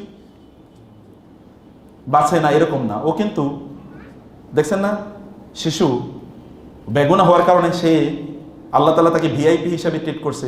ওর কোনো অসুখ হলে আপনি পাগল হয়ে যান, ও কাঁদে না কিন্তু আপনি কাঁদেন, ওর খাবারের জন্য আপনি দৌড়ান। আল্লাহ সুবহানাহু ওয়া তাআলার বন্ধুতে যদি আপনি পরিণত হয়ে যেতে পারেন, আল্লাহ সুবহানাহু ওয়া তাআলা এরকম আয়োজন আপনার জন্য করে দেবেন। দুইজন শিশুর মতো, একজন ব্যক্তি তো শিশুর মতো ওইখান থেকে হয়ে আসে। রাসূলুল্লাহ সাল্লাল্লাহু আলাইহি ওয়াসাল্লাম বলেছেন, কায়াউমি ওয়ালাদাতহু উম্মুহু। এখন আমাদের আচরণগুলো শিশুর মতো কিনা বলেন? আপনারা বলেন যে আপনাদের অন্তরে হিংসা, বিদ্বেষ এগুলো কমছে কিনা, ঈর্ষা কমেছে কিনা, এবং গীবত কমেছে কিনা? জিহ্বার ব্যবহারটা কি বলেন? জিহ্বার ব্যবহারটা কি? আবু বকর রাদিয়াল্লাহু তাআলা আনহু একটা বন্ধ, একটা মানে বন্ধ, একটা চারদিক দিয়ে দেয়াল করা, বাউন্ডারি করা, এইরকম একটা জায়গার মধ্যে তিনি গিয়ে তারপরে বলছেন, ইন্না হাযা ক্বাদ আওরানা দিয়াল মাওয়ারিদ, এটাই আমারে ডুবাইছে, এটা আমারে ডুবাইছে। ওই দিক দিয়ে যাচ্ছেন আবু বকর রাদিয়াল্লাহু তাআলা, তিনি বলেন, কে এই কথা বলে, কে এই কথা বলে? একটু উকি মেরে দেখলেন, ওইখানে আবু বকর বলতেছে, জিহ্বা টানতেছে আর বলতেছে, এই জিহ্বাই আমারে ডুবাইছে। আচ্ছা, ওনারে জিহ্বা ডুবাইছে, এই গোটা মানব জাতি, রাসূল সাল্লাল্লাহু আলাইহি ওয়াসাল্লামের উম্মার কথা যদি বলি, এই উম্মার রাসূলকে বাদ দিয়ে উম্মার একেবারে কিয়ামত পর্যন্ত যত লোক আসবে, সকল লোকের আমল যদি একটা পাল্লায় দেওয়া হয়, আবু বকরের আমল যদি আরেকটা পাল্লায় দেওয়া হয়, তাহলে আবু বকরের পাল্লাটা ভারী হয়ে যাবে রাদিয়াল্লাহু তাআলা আনহু। ওমর রাদিয়াল্লাহু তাআলা একবার কোন একটা আলোচনায় কেউ একজন ওমরকে এসে বললেন, রাদিয়াল্লাহু তাআলা আনহু, আপনার আমল তো, আপনি তো আবু বকরের মতো এরকম মর্যাদাবান হয়ে গেছেন। আবু বকর রাদিয়াল্লাহু তাআলার সাথে ওমরকে তুলনা দিয়েছে। ওমর রাদিয়াল্লাহু তাআলা বললেন, ওরে বোঝানো দরকার যে আবু বকরকে, ওরকে বোঝানো দরকার। তিনি বললেন, ঠিক আছে, আপনি একটু যান, গিয়ে আবু বকর রাদিয়াল্লাহু তাআলাকে বলেন যে উনি রাসূলের সাথে ওই যে গুহায় 3 রাত ছিল না, ওই রাতগুলো শুধু আমাকে দিয়ে দেখ, আমি ওমর না, আমার ফ্যামিলির যত সওয়াব আছে সব সওয়াব আমি তার দিয়ে দেব। তখন উনি বুঝছে, আমি তো ভুল করছি, আমি তো ভুল করেছি, আমি বুঝতে পারি না আবু বকরকে রাদিয়াল্লাহু তাআলা আনহু। তিনি জিহ্বা টানতেছেন। এখন আপনি হজ করে আসছেন, আপনি মনে করছেন আমি প্রচুর হাঁটছি, আমি প্রচুর, একজন ৭৯টা ওমরা করছে। কয়টা ওমরা করছে? ৭৯টা, একটা হজে, অথচ গেছে হজ করতে, এই বুঝেই নাই যে কি জন্য গেছে। ৭৯টা ওমরা করে এরপর হজের সময় তার স্ট্রেসারে নিয়ে এরপরে গ্রহণ লাগে, কারণ ওই যে আল্লাহর যে সুন্নাহ, আল্লাহর যে বিধান অমান্য করছে, এই কারণে পরে গিয়ে বিপদ হয়েছে তার। যাই হোক, সেটা ভিন্ন কথা। ৭৯টা, ৭০টা, ৫০টা, ২০টা, 10টা ওমরা করেছেন, তাওয়াফ করেছেন, এই করেছেন, সেই করেছেন, চুল কাটছেন, আরো কত কিছু, কোরআন তেলাওয়াত করেছেন, এগুলো সব হজের সময় করছেন। বহুত কষ্ট করছি, মিনা থেকে জামারাতে হেঁটে এসছি, আরাফাত থেকে মিনায় হেঁটে এসছি, মুজদালিফায় হেঁটে এসছি, রাতে কঙ্করের উপরে ঘুমাইছি, বহুত কিছু করছেন। এই বহুত কিছু যদি কোনো কাজে না লাগে, তাহলে ইয়া হাসরাতান আলাল ইবাদ, ইয়া হাসরাতানা মা ফাররাতনা ফি কিতাবিল্লাহ, সেদিন আপনি বলবেন, সর্বনাশ, কি করছি, ভুল করছি। সেদিন বলবেন, ভুল করেছে। প্রিয় ভাইরা বোনেরা, মূল হজটা তো হজের পরের জীবন। মূল ওই যে যেটা বলেছিলাম যে একজন শিক্ষার্থী বা পরীক্ষার্থী, সে যখন পরীক্ষা দেয় ওই সময় তার রেজাল্ট বের হয় না, রেজাল্ট বের হবে পরে। কারণ আমাদেরকে বলতে হবে, নিজেদের জিজ্ঞেস করতে হবে যে আমি যে হজ করে আসলাম, আমার মধ্যে পরিবর্তন কি হয়েছে। লোকেরা আমাকে দেখলে বলে কিনা যে না, তার মধ্যে পরিবর্তন হয়েছে, আমার ইবাদতের মধ্যে কোয়ালিটি বাড়ছে কিনা বলেন। হজের সময় আপনি 5 ওয়াক্ত নামাজ পড়ার জন্য দৌড়ে যেতেন 1 কিলোমিটার হেঁটে, কমপক্ষে বাইতুল্লাহ যত দূরে কাছেই আপনি থাকেন না কেন, ওই হাইটটা ভিতরে যেতে প্রায় 1 কিলোমিটার। কিন্তু এখন আপনার মসজিদের পাশেই কি বাসা, এরপরে আপনি জামাতে নাই। তখন আপনি ইমামের সাথে তাকবীরে উলা থেকে নামাজ পড়ার জন্য আপনি, এবং আসর থেকে এশা পর্যন্ত বসে থাকতেন, এখন আপনি মসজিদের আশপাশেও ঘুরেন না। তাহলে কি হজ কবুল হইল নাকি? কবুলের আলামত কি? ইন্না মিন আলামাতি কবুলুল আমালি আল আমালু সালিহাতু বা'দাহা ওয়াল্লাযীনা ইহতাদাউ যাদাহুম হুদা ওয়া আতাহুম তাকওয়াহুম। আল্লাহ তাআলা বলেছেন, যারা হেদায়েত পায় তাদের হেদায়েত বাড়তে থাকে। আপনি যে হেদায়েত পেয়েছেন, এর মানে হচ্ছে আপনার হেদায়েত বাড়তে থাকে। আপনার যে গুনাহ মাফ হয়েছে, তার মানে হচ্ছে এখন আর আপনি গুনাহ করে মজা পান না, এখন আপনি ইবাদত করে মজা পান। আপনি যে জান্নাতি মানুষের যে বৈশিষ্ট্য, সেই বৈশিষ্ট্য আপনার মধ্যে ফুটে উঠছে। ও আকবালা বা'দুহুম আলা বা'দিন ইয়াতাসাআলুন, জান্নাতের একজন আরেকজনের সাথে গল্প করবে সেদিন। ক্বালু ইন্না কুন্না ক্বাবলু ফি আহলিনা মুশফিকিন, তারা বলবে আমরা দুনিয়ার জীবনে পারিবারিক সময়েও আমরা খুব ভয়ে থাকতাম, ফামান্নাল্লাহু আলাইনা ওয়া ওয়াকানা আযাবাস সামুম। এই কারণে আল্লাহ আমাদের উপর অনুগ্রহ করেছেন, আমাদেরকে জাহান্নামের লু হাওয়ার শাস্তি থেকে আল্লাহ তাআলা আমাদেরকে রক্ষা করেছেন। ইন্না কুন্না মিন ক্বাবলু নাদউহু, আমরা আল্লাহকে ডাকতাম দুনিয়ার জীবনে, ইন্নাহু ওয়াল বারুর রহিম। এটা তো জান্নাতীদের বৈশিষ্ট্য। এখন আপনি বলেন, সেখানে আপনারা আরাফাতের মধ্যে প্রচুর দোয়া করছেন, প্রচুর পরিমাণ দোয়া করছেন, সেই দোয়া এখন কই? এরপরে ওইখানেই দোয়া সব শেষ? আল্লাহ কি আপনাকে কেবল আরাফাতের দিনই আল্লাহ আপনার রব হিসেবে ছিল, এবং আল্লাহর বান্দা কি কেবল আপনি আরাফাতের দিবসেই, এর বাইরে আল্লাহর বান্দা না? আমরা কয় ঘন্টা আল্লাহর বান্দা? ডেইলি 24/7 না? নাকি 24 ঘন্টাতে আমরা আল্লাহর বান্দা নাকি? নাকি আমরা 2 ঘন্টা আল্লাহর বান্দা আর বাকি সময়গুলো আমরা শয়তানের বান্দা? কি বলে? আমরা 4 আওয়ার্স আল্লাহর বান্দা না? নিঃশ্বাস কার, অক্সিজেন কার নিচ্ছি? আচ্ছা, আমার যে এই যে হার্ট যে বিট করছে, ফাংশন করছে, এটা কে করাচ্ছে ফাংশন? আল্লাহ যদি বলেন তোমার হার্ট এখন থেকে একটা সেকেন্ডের জন্য নড়বে না, কারো ক্ষমতা আছে দুনিয়ার? কারো ক্ষমতা? ব্লাড সার্কুলেশন হবে না, ব্রেন কাজ করবে না, ব্রেন হ্যামারেজ হয়ে যাবে, কে ঠেকাবে? ঠেকার মতো কেউ আছে? নাই। তিনি তো সবকিছু নিয়ন্ত্রক, তিনিই তো সবকিছু নিয়ন্ত্রণ করেন। বিয়াদিকাল খায়র, এবং ইনিল হুকমু ইল্লা লিল্লাহ, সব সিদ্ধান্ত তার পক্ষ থেকে আসে। ওয়ামা ইয়াযকুরুনা ইল্লা আন ইয়াশা আল্লাহ, আল্লাহর জিকিরও আপনি করতে হলে আল্লাহর অনুমতি নিয়ে করা লাগবে। ওয়ামা তাশাউনা ইল্লা আন ইয়াশা আল্লাহ, সিদ্ধান্ত নিতেও আপনি কোনো সিদ্ধান্ত নিতে চান আপনার জীবনের ব্যাপারে, আগে সিদ্ধান্ত নেন কে? বুঝেন নাই কথা? আপনার ব্যাপারে আগে সিদ্ধান্ত কে নেয়? আল্লাহ নেন, তারপরে আপনি সিদ্ধান্ত নেন। আপনি আগে নেন, পরে আল্লাহ নেন? নো। এমনকি আমাদের সৃষ্টির 50,000 বছর পূর্বে আল্লাহ নির্ধারণ করে রেখেছেন না কি হবে? রেখেছেন কিনা? রেখেছেন। তিনি এমন মহান, এমন ক্ষমতাধর মহান আল্লাহ সুবহানাহু ওয়া তাআলা। ইন্নাল মুত্তাকিনা ফি জান্নাতিন ওয়া নাহার ফি মাকআদি সিদকিন ইনদা মালিকিন মুক্তাদির। একজন ঈমানদার তিনি মর্যাদাপূর্ণ জীবন যাপন করেন। আপনি যখন হজ করে এসেছেন, না আপনার নিজকে আপনি প্রশ্ন করেন, এই প্রশ্ন আপনি নিজকে যদি আপনি করেন তাহলে আপনি বুঝতে পারবেন যে আমি যে হজ করলাম আমার কি ইবাদতের টেস্ট আগের চেয়ে বেড়েছে কিনা, ইবাদতের স্বাদ আছে কিনা? বলেন তো, ইবাদতের স্বাদ আছে না? আমাদের সালাফরা বলতেন যে ব্যক্তি দুনিয়াতে জান্নাত পায় না সে আখেরাতে জান্নাত পাবে না। যে দুনিয়াতে জান্নাতের ফিল পায় না সে আখেরাতে জান্নাতে যাবে কিভাবে? দুনিয়াতে জান্নাতের ফিল কি জানেন? ইবনুল কাইয়্যিম রাহিমাহুল্লাহ বলতেন, আমাদের যখন মন খারাপ হইতো তখন আমি আমাদের শেখের কাছে যেতাম। শেখ কে? হ্যাঁ, ইবনু তাইমিয়া রাহিমাহুল্লাহ বলছে মন খারাপ হইলে শেখের কাছে যেতাম, ইবনু তাইমিয়ার কাছে। শেখের দেখার পরে মন ভালো হয়ে যেত। একবার শেখের কাছে গেলাম, দেখা করার জন্য, ইবনু তাইমিয়া রাহিমাহুল্লাহ। আল্লাহ কত এলেম তাকে দিয়েছেন এটা আল্লাহ ছাড়া কেউ জানে। ইবনু তাইমিয়া রাহিমাহুল্লাহর কাছে একবার গেলেন, সকালে গেছেন, মন খারাপ, কিন্তু ওস্তাদ দুপুর পর্যন্ত দেখা করে না। শেখ দুপুর পর্যন্ত দেখা করে না। দুপুরের পরে যখন আসলো দেখা করার জন্য, তিনি তখন কিন্তু কারাগারে দেখা করতে যেত। তাকে যখন সেখানে দেখা করতে গেল, বলেছে শেখ আমরা তো সকালে এসে, বলে না আমার একটু জিকির ছিল তো আমি জিকির ছাড়িয়ে আসতে পারি না, আমার একটু জিকির ছিল। নবী সাল্লাল্লাহু আলাইহি ওয়াসাল্লাম তিনি একজন সাহাবী তারা অন্য জায়গা থেকে মদিনায় এসেছেন হিজরত করে। প্রতিদিন রাসূল সাল্লাল্লাহু আলাইহি ওয়াসাল্লাম তাদের সাথে দেখা করতে যেতেন, এবং একদিন এশার পরে একদিন দেখা করতে একটু দেরি করেছেন। তো রাসূল তারা বললেন, ইয়া রাসূলুল্লাহ আপনি তো প্রতিদিনই আসেন একটু দেখা করার জন্য, আজকে যে দেরি করলেন, লিমা তাআখারতা আলাইনা, দেরি করলেন যে? বলে আমি তো প্রতিদিন এই সময় কোরআনের এতটুকু পড়ি, এতটুকু পড়তে আজকে দেরি হয়ে গেছে, এই কারণে আসতে পারি নাই। এটা কে? যার উপর কোরআন নাজিল হয়েছে। এখন আপনারা বলেন যে আপনাদের কোরআনের মজা কই? কোরআন কতটুকু পড়েন আপনি? কোরআন স্পষ্টই করেন না। আল্লাহর কিতাব, আল্লাহর বাণী, এবং এটার ব্যাপারে কবরে প্রশ্ন করা হবে। এটা অভিযোগ, কোরআন হুজ্জাতুল লাকা আও আলাইকা, কোরআন আপনার পক্ষে অথবা বিপক্ষে দলিল হিসেবে দাঁড়াবে কিয়ামতের দিন। এবং আপনারা জানেন জান্নাতে কোনো ইবাদত নাই, আছে নাকি? কথা বুঝেন না? জান্নাতে কোনো ইবাদত আছে? নাই, কিন্তু জান্নাতে একটা কাজ আছে, সেটা কি? কোরআন তেলাওয়াত। আল্লাহ সুবহানাহু কিয়ামতের দিন কেউ নাই চারিদিকে, সেদিন আল্লাহ সুবহানাহু ওয়া তাআলা বলবেন, ইকরা ওয়ারতাকি ওয়ারাত্তিল কামা কুনতা তুরাত্তিলু ফিদ দুনিয়া ফাইন্না মানজিলাতাকা ইনদা আখিরি আয়াতিন তাকরাউহা। তুমি কোরআন পড়তে থাকো, জান্নাতে উপরে উঠতে থাকো। যেখানে গিয়ে তোমার কোরআন তেলাওয়াত শেষ, সেখানেই তুমি জান্নাতে অবস্থান করবে, ওইটা তোমার স্টেজ জান্নাতে।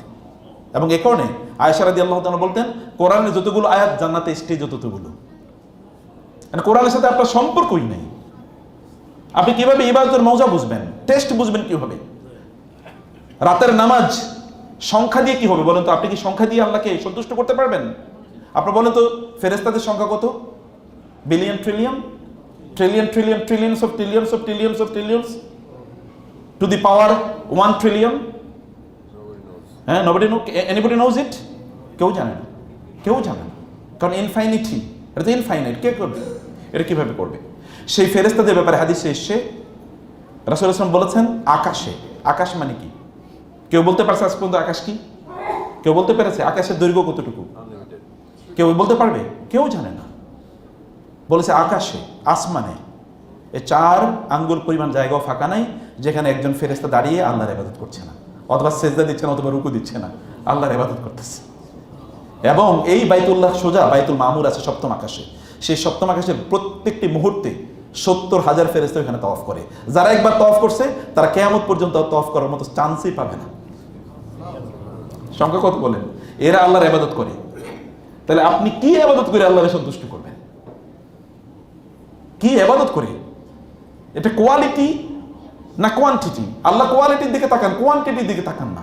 আপনার সংখ্যা কত এটা আল্লাহ দেখতেই চান না, আল্লাহ সুবহানাহু ওয়া তাআলা দেখতেই চান না এটা কত সংখ্যা আপনি করছেন। 2 রাকাত নামাজ পড়ে রাসূলুল্লাহ সাল্লাল্লাহু আলাইহি ওয়াসাল্লাম সারা রাত কাটিয়ে দিয়েছেন, একটা আয়াত তিনি সারা রাত পড়েছেন, একটা আয়াত। এখন বলেন এই মজা কবে আপনারা পাবেন? আপনারা যারা আরব বিশ্বে গেছেন আপনি দেখেছেন যে মসজিদে কোরআনের স্ট্যান্ড আছে। এখন যারা কোরআনের অনেক লম্বা সূরা পড়তে পারে না, ওরা ওই মজা থেকে তাদের নিজেকে বঞ্চিত করতে চায় না। আল্লাহর কসম, যারা তাহাজ্জুদে লম্বা সূরা পড়েন না তারা নিজেদেরকে তারা বঞ্চিত করছেন, আল্লাহর কসম, আল্লাহর কসম বঞ্চিত করছেন। তাতাজাফা জুনুবুহুম আনিল মাদাজি'i ইয়াদউনা রাব্বাহুম খাউফান ওয়া তামাআ ওয়া মিম্মা রাযাকনাহুম ইউনফিকুন ফালা তা'লামু নাফসুম মা উখফিয়া লাহুম মিন কুররাতি আয়ুন জাযাউম বিমা কানু ইয়ামালুন। আপনি রাতের বেলা যখন আল্লাহর ইবাদত করেছেন না, গোপনে আল্লাহর ইবাদত করেছেন, আল্লাহ তাআলা গোপনে জান্নাতে আপনার জন্য এমন কিছু প্রস্তুত করে রেখেছেন যেটা দেখে আপনার চোখ ছানা বড় হয়ে যাবে। আল্লাহ, তুমি আমার জন্য এটা বানিয়ে রাখছো। আল্লাহ বলবেন, কেন তুমি রাতের অন্ধকারে আমার জন্য একা ইবাদত করো নাই? যখন কেউ দেখে নাই, এখন আমি একা তোমার জন্য এটা বানিয়ে রাখছি, কেউ জানে না। তা আপনি ইবাদতের স্বাদ কখন পাবেন বলেন? এখন তারা ইবাদত, আমি দেখেছি ওইখানে বুড়ো অনেক লোককে আমি দেখেছি সামনে কোরআন স্ট্যান্ড নিয়ে তারপরে তারা লম্বা সময় জুড়ে কোরআন তেলাওয়াত করতেছেন নামাজ। আবু হুযায়ফা রাদিয়াল্লাহু বলছেন, আমি একবার রাসূল তাহাজ্জুদের নামাজ পড়ছেন কিয়ামুল লাইল, আমি তার সাথে গিয়ে কিয়ামুল লাইলে জয়েন করলাম। তিনি সূরা বাকারা পড়া শুরু করছেন। আমি ভাবছি যে 100 আয়াত পড়ে থামবেন, কিয়ামুল রাতের নামাজ 100 আয়াত পড়ে থামবেন, কিন্তু থামলেন না। আমি ভাবছি 200 আয়াত পড়ে থামবেন, থামলেন না। আমি ভাবছি সূরা বাকারা শেষ করে থামলেন না। শুরু করলেন সূরা নিসা। সূরা বাকারা পরে কোনটা শুরু করছেন?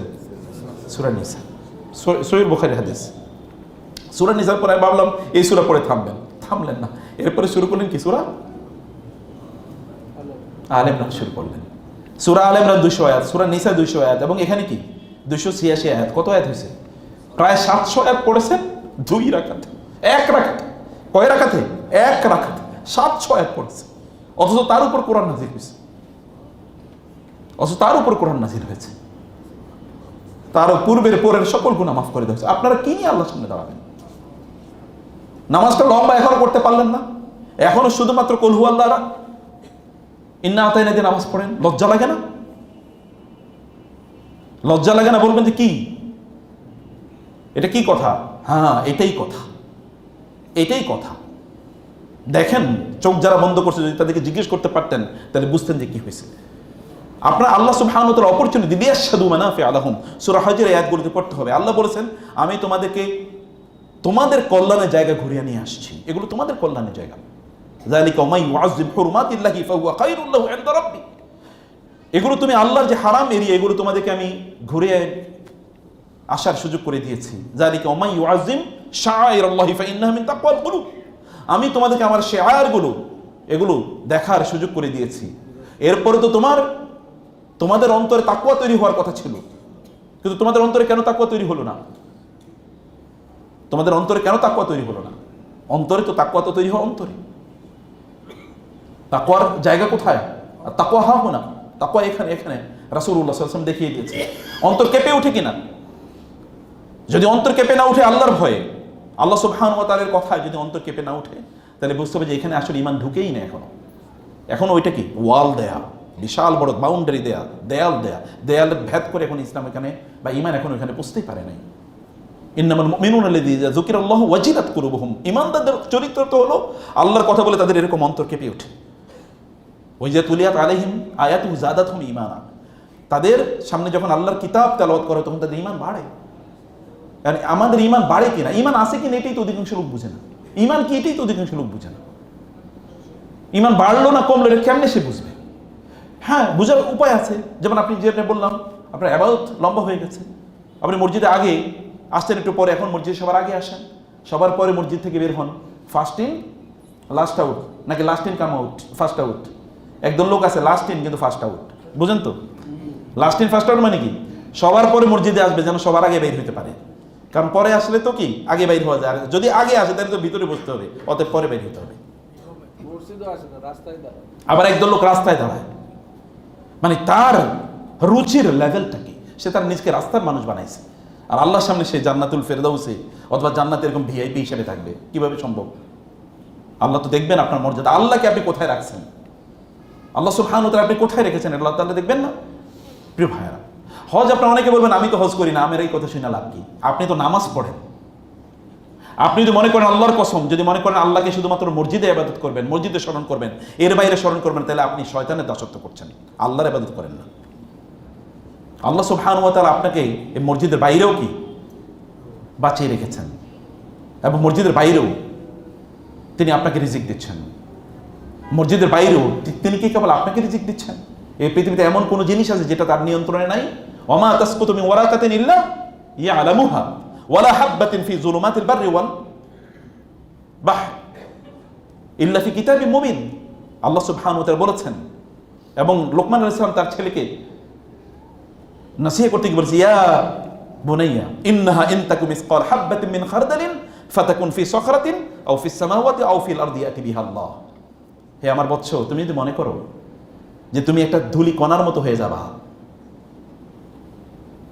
এবং তুমি কোনো পাথরের মধ্যে লুকিয়ে থাকবা, অথবা আসমানে কোথাও যেগুলো লুকিয়ে থাকবা, অথবা জমিনে কোথাও লুকিয়ে থাকবা, একটা ধুলি পাথর, মানে একটা ধুলি কি ধুলি কণা, একটা ধুলি কণা, এখানে কোথায় ধুলি কণা আছে বাইর করেন তো দেখি, মাইক্রোস্কোপ দিয়েও বাইর করেন দেখি, সম্ভব? তুমি যদি এরকম একটা ধুলি কণা হও, পাথরের ভিতরে লুকিয়ে আছো, অথবা তুমি জমিনে কোথাও লুকিয়ে আছো, অথবা আসমানে কোথাও লুকিয়ে আছো, ইয়াতি বিহাল্লাহ, আল্লাহ কিয়ামতের দিন তোমাকে আল্লাহর সামনে উপস্থিত করে তারপরে জিজ্ঞেস করবেন কি করছো বলো দুনিয়াতে। কিছু মনে করেন না, যে এমন মনে করেন আল্লাহকে কি মনে করছেন, ওমাল্লাহু বিগাফিলিন আম্মা তা'মালুন, তোমরা কি করছো আল্লাহ কি জানেন না? সব আল্লাহ সুবহানাহু জানেন। এভরিথিং ইজ বিং রেকর্ডেড, সব কিছু রেকর্ড করা হচ্ছে। আল্লাহ রেকর্ড করার কোনো প্রয়োজন আছে? কোনো প্রয়োজন নেই, কিন্তু তারপরে তিনি রেকর্ড করে রাখছেন। কারণ আমরা যখন হজ থেকে এসেছি, আমাদের ইবাদতের কোয়ালিটেটিভ চেঞ্জ আছে কিনা, আল্লাহ জিকির কোয়ালিটেটিভ চেঞ্জ আছে কিনা, আল্লাহ সুবহানাহু থেকে গোপনে স্মরণ করি কিনা, নাকি নামের সাথে কেবল হাজি আল হাজ। এক লোক হজ করে এসছে, দুইজন হাজির অবস্থা, একজন হজ করে এসছে, এবার দোকানদার তার কাছে অনেক টাকা পাবে, দোকানদারের কাছে গিয়ে বললো একটু খাতাটা দাও যেখানে ওই যে বাকি লেখা। তো এরপরে খাতায় তার নাম ছিল আব্দুর রহিম, ওই খাতাটাতে এবার আব্দুর রহিম নাম কাইটা লেখা আসে হাজি আব্দুর রহিম। দোকানদার মনে করছে খাতা যেহেতু চাইছে আমার বুঝি টাকাটা দিয়ে যাবে, কিন্তু আসলে নাম যেহেতু আগে ছিল আব্দুর রহিম, ওইটা তার এখন সে হাজি না, এখন কেমনি আব্দুর রহিম হয়, লেখা আসে আলহাজ আব্দুর রহিম, এবং এরপরে খাতাটা দিয়ে আসে পরে টাকা দেবনি। আমাদের চরিত্র ওই লেভেলের। আপনি দেখাচ্ছেন আমি হজ করেছি, হাজি হয়েছি, আবু জাহেলরা কি হজ করে নাই? আপনার কি আবু জাহেলরা হজ করছে এটা তো জানেন তো নাকি? আবু লাহাবরা হজ করে নাই? উতবা, সাইবা, ওয়ালিদ এরা সবাই কিন্তু হজ করছে, কারণ হজ তো ইব্রাহিম আলাইহিস সালামের সময় থেকে আনুষ্ঠানিকতা, যদিও এর আগে নবীরা হজ করেছেন, অতএব তারাও হজ করেছে।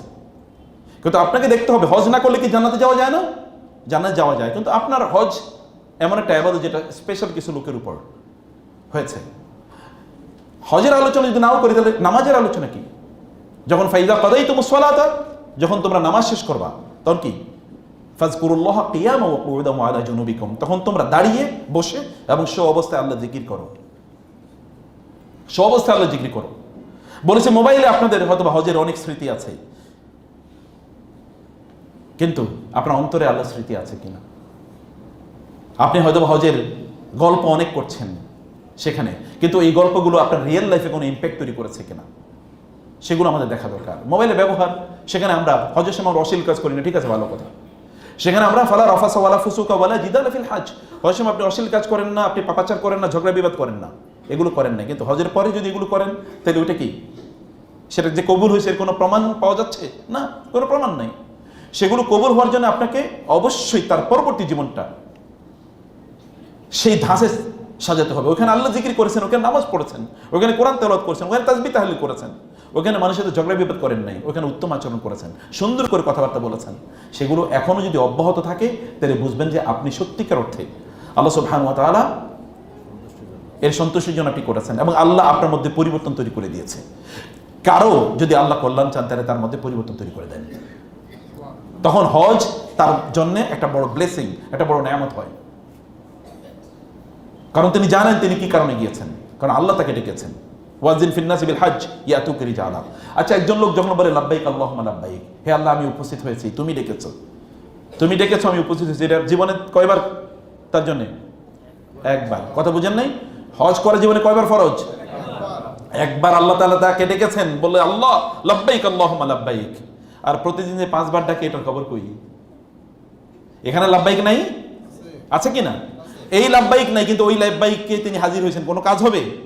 কোনো ব্যক্তি যদি ইচ্ছাকৃতভাবে সালাত ত্যাগ করে তাহলে তো আলেমদের মধ্যে একটা বড় অংশ, মানে সংখ্যায় বড় না, মানে সংখ্যায় বড় কিন্তু তুলনামূলক বড় না, আলেমদের মধ্যে একটা অংশ তারা মনে করে ওই ব্যক্তি কাফের হয়ে যায় কেউ যদি ইচ্ছাকৃতভাবে সালাত ত্যাগ করে।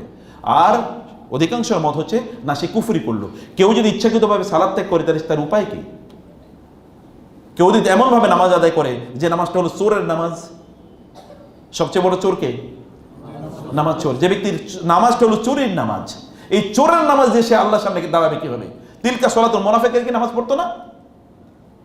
আপনাকে মুনাফিকরা নামাজ পড়তো কিনা? কোরআনে তো আছে, কোরআনে তো আছে, ইন্নাল মুনাফিকিনা ইউখাদিউনাল্লাহ ওয়া হুয়া খাদিউহুম ওয়া ইযা ক্বামু ইলাস সালাতি ক্বামু কুসালা ইউরাউনান নাস ওয়া লা ইয়াযকুরুনাল্লাহ ইল্লা ক্বালিলা। মুনাফিকরা ওরা যখন নামাজে দাঁড়ায় তখন তারা অলসভাবে নামাজে দাঁড়ায়। আপনার কোন মুসলমানের নামাজের মধ্যে হাই আসে কিভাবে? এটা impossible, I can not imagine. আমি চিন্তা করতে পারি না একজন মুসলমানের নামাজের মধ্যে হাই আসে কিভাবে। এটা তো মুনাফিকের আলামত। সে কি নামাজ পড়তে এসেছে? একজন মুমিনের নামাজের মধ্যে তাড়াহুড়া থাকে কিভাবে? সে রুকু এবং সিজদা ঠিক মতো দেয় না কিভাবে? আল্লাযী লা ইউতিম্মু রুকুহা ওয়া সুজুদাহা, এটা তো মুনাফিকের নামাজ। রাসূল বলেছেন তিলকা সলাতুল মুনাফিকি, তিলকা সলাতুল মুনাফিকি, তিলকা সলাতুল মুনাফিকি, এটা মুনাফিকের নামাজ। হজ করে এসে নামাজের মধ্যে পরিবর্তন হয় না, আল্লাহর কসম এই হজ নিয়ে আল্লাহর সামনে দাঁড়াতে পারবেন না। কারণ হজের চেয়ে অনেক বেশি গুরুত্বপূর্ণ ইবাদত হলো নামাজ, অনেক বেশি গুরুত্বপূর্ণ। দেখেন না এই ইবাদত আল্লাহ তাআলা কোথায় ফরজ করছে? কোথায় ফরজ করেছে? হ্যাঁ, রাসূল ইসলামকে দুনিয়াতে এই ইবাদত দেন নাই, আসমানে তার কাছে ডেকে নিয়েছেন, সপ্তম আকাশে। ইনদা সিদরাতিল মুনতাহা ইনদাহা জান্নাতুল মাওয়া ইয ইয়াকশা সিদরাতা মা ইয়াকশা মা যাগাল বাসার ওয়া মা তাগা লাকাদ রাআ মিন আয়াতি রাব্বিহিল কুবরা। আল্লাহর সাথে সাক্ষাতে সেই সিদরাতুল মুনতাহার পর আল্লাহ তাআলা তাকে গিফট প্রদান করেছেন সালাত। রাসূল সাল্লাল্লাহু তার ইন্তিকালের সময় বলেছেন as-সালাত as-সালাত ওয়া মা মালাকাত আইমানুকুম, নামাজ নামাজ। ওমর রাদিয়াল্লাহু তাআলা কে যে আবুল উলু ফিরুজ আল মাজুসি তাকে হত্যা করেছে, ওমর রাদিয়াল্লাহু তাআলা আনহু সালাতের ব্যাপারে তিনি তো 1 রাকাত মাত্র পড়ছে, দ্বিতীয় রাকাতও পড়তে পারেন নাই ফজরের নামাজ।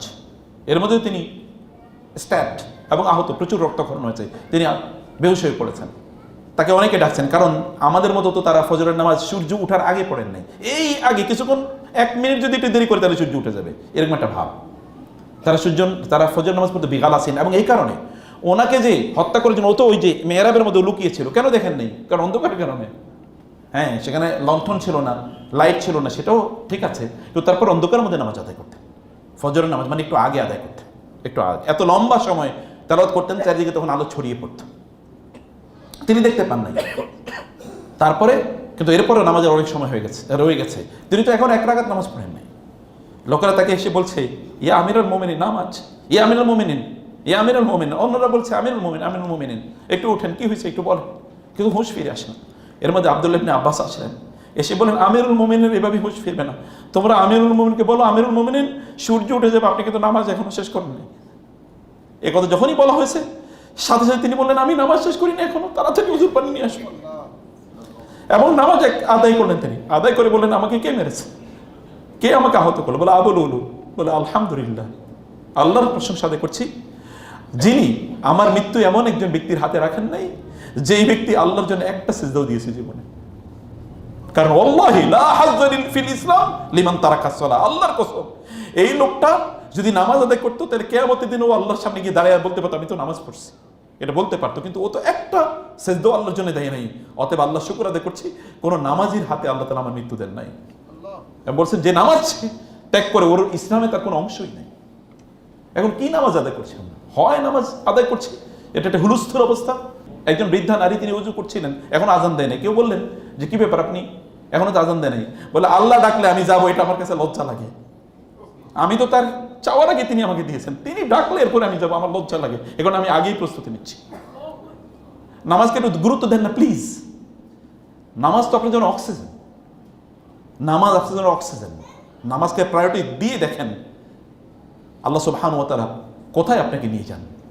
আল্লাহকে ডাকবেন, আল্লাহ আপনাকে ভিআইপির মতো করে আপনার ডাকে সাড়া দেবেন। আল্লাহ সুবহানাহু ভিআইপির মতো করে আপনাকে ট্রিট করবেন।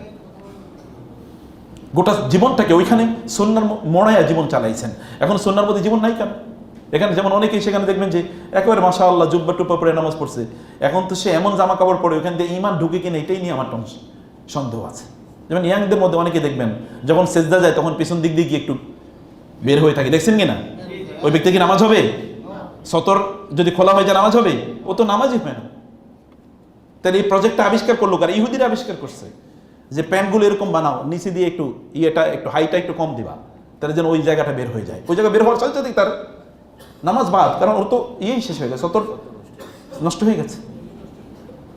তো এমন পোশাক আশাক পরে আমরা তখন আমাদের ইবাদতগুলো করি। আমি জানি আমাদেরকে সময় কতক্ষণ উস্তাদ? আমরা শেষ করে না, লা ইলাহা ইল্লাল্লাহ। আমরা আর 10-15 মিনিট, হ্যাঁ ওকে ইনশাআল্লাহ। উস্তাদ সরি, তো যে কথা বলছিলাম তা হলো আমাদের ইবাদতের মধ্যে একটু কোয়ালিটি বাড়ান প্লিজ। ইবাদতের মধ্যে করে 2 রাকাত নামাজ পড়েন, কিন্তু লম্বা সময় ধরে নামাজ পড়বেন। সেজদায় গিয়ে আল্লাহকে বলেন, লম্বা সময় আল্লাহকে বলেন, কারণ সেজদায় কি আল্লাহ তাআলা দোয়া কবুল করেন। আল্লাহ কাছে আপনার কথাগুলো বলার শ্রেষ্ঠতম সময় হলো সেজদা। এর চেয়ে উত্তম কোনো সময় হতে পারে না মানুষের জীবনে। সেই সময়টা আপনার কথাগুলো বলেন আল্লাহ সুবহানাহু ওয়া তাআলাকে, এর মাধ্যমে আপনার ইবাদতগুলো কবুল হওয়া খোঁজেন। ইন্নামা ইয়াতাকাব্বালুল্লাহু মিনাল মুত্তাকিন, আল্লাহ কেবল মুত্তাকিদের ইবাদত কবুল করেন। আল্লাহ কেবল মুত্তাকিদের ইবাদত কবুল করেন। অতএব এই হজের এই সফরটা এর জন্য ওইখানে শেষ না হয়ে যায়। প্রিয় ভাইরা, আপনার বাসায় জমজমের পানি এখনো আছে, খেজুর এখনো আছে, আতর এখনো আছে, তসবিহ এখনো আছে, জায়নামাজ এখনো আছে, কিন্তু হজটা নাই। কি অবস্থা হইল বলেন? যেগুলো দরকার ছিল না এগুলো সব আছে, আর যেটা দরকার, যেটার জন্য আপনি কষ্ট করেন এটাই নাই। কয়েকদিন পর থেকে স্মৃতিও আপনার ভুলে যাবেন। কারণ হচ্ছে কি, এটা একটা মানুষের উপর, এটা একটা পানিশমেন্ট আল্লাহর পক্ষ থেকে। এটা মানুষের উপর পানিশমেন্ট। আল্লাহ সুবহানাহু ওয়া তাআলা জিকির বলেছে ওইখানে যে আপনি সুন্নাহ মোতাবেক কাজ করতেন, এখানে সুন্নাহ মোতাবেক আপনাকে কাজ করা লাগবে না। প্রত্যেকটা কাজই তো আপনার সুন্নাহ মোতাবেক করতে হবে। যদি আপনি সুন্নাহ মোতাবেক কাজ না করেন তাহলে এটা ইবাদতই হবে না। ইবাদত কবুল হওয়ার দুটো শর্ত, একটা হলো তাওহীদ, একটা কি সুন্নাহ। তাওহীদ মানে হচ্ছে আল্লাহর জন্য কাজটি করছেন, সুন্নাহ মানে হচ্ছে রাসূলের স্টাইলে কাজটি করেছেন। রাসূলের স্টাইলে কাজটি করতে হবে, নাহলে তো ইবাদত হবে না। নিজের মন গড়া করলে তো ইবাদত হয় না, তখন তো এটা বেদাত হয়ে যায় ইবাদতের শুরুতে যখন করা হয়। অতএব সেখানে আপনারা সুন্নাহ প্র্যাকটিস করেছেন, এখানে সে সুন্নাহটা প্র্যাকটিস করুন, ভালোবাসার সাথে প্র্যাকটিস করুন। এই যে অধিকাংশ লোক আপনারা বলেন ঘুমের আগে আপনারা করেন কি? যদি এই ডিভাইস নিয়ে আপনি ঘুমান তাহলে এই ডিভাইসে আপনার ডুবাইবো, আর কিছু লাগবো না, এটাই ডুবাইবে। এখন এটা নিয়ে ঘুমান কেন? এটা তো আপনার দূরে থাকার কথা ছিল। কারণ ঘুমের আগে তাসবিহ তাহলিল আছে কিনা বলেন? নাই? তাসবিহ তাহলিল আছে কিনা? অনেকেই বলে না, কারণ আমি এটা ভিন্ন গ্রহ থেকে আইসে কি কইতেছে কে জানে। তাসবিহ তাহলিল নাই? এই তাসবিহ তাহলিল পড়বে কে? আমাদের পড়তে হবে না?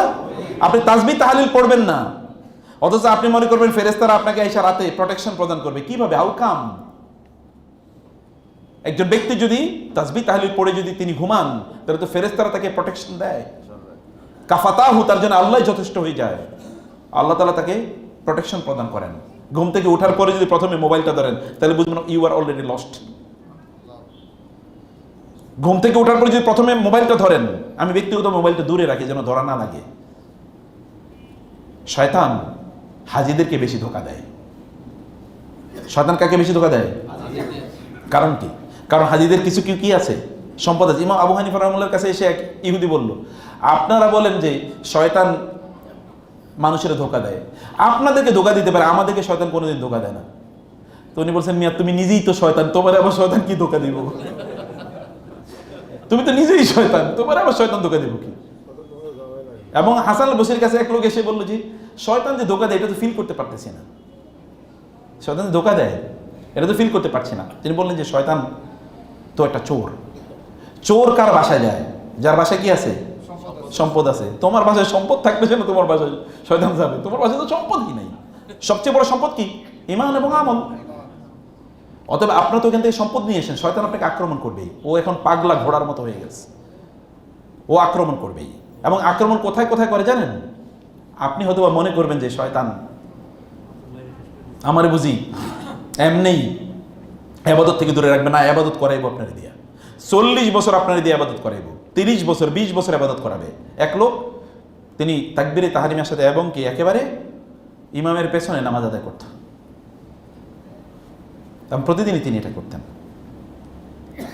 একদিন হঠাৎ করে কোনো কারণে তিনি আর প্রথম কাতারে থাকতে পারেন নাই, এর মধ্যে একামত হয়ে গেছে। তিনি চিন্তা করলেন, আমি এখন যদি মসজিদে যাই লোকেরা কি বলবে, কারণ লোকেরা আমাকে দেখছে আমি প্রথম কাতার ইমামের পেছনে আছি। আজকে যদি প্রথম কাতার ইমামের পেছনে না থাকি, ইমামও আমারে খুঁজবে, খুঁজে পাবে না, আর দেখবে আমি পেছনে, তাহলে আমার ব্যাপারে কি ধারণা করবে? থাক, আজকে আর যাবো না। কি হয়েছে? হ্যাঁ, শয়তান কোথায় পেয়েছে দেখছেন নি? এবার তো একটা কবুল হয়েছে, একটা কবুল না, কারণ ওই যে অন্তরে যে সুপ্ত রিয়া ছিল এটা সে জানতো না। আপনি হয়তো বা লম্বা সেজদা দিচ্ছেন, শয়তান এসে আপনার বলবে তুমি কিন্তু আল্লাহর ওলি হয়ে গেছো। ও কিন্তু এনেই ঢুকছে। শয়তান ঢুকে কোথায়? আল্লাযী ইউওয়াসওয়িসু ফি সুদুরিন নাস।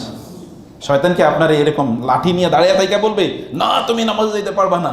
ও তো আপনার নামাজে ওযু করে নিয়ে আসবে, এরপরে নামাজ লম্বা পড়াবে, এরপরে ভিতরে ঢুকিয়ে দেবে।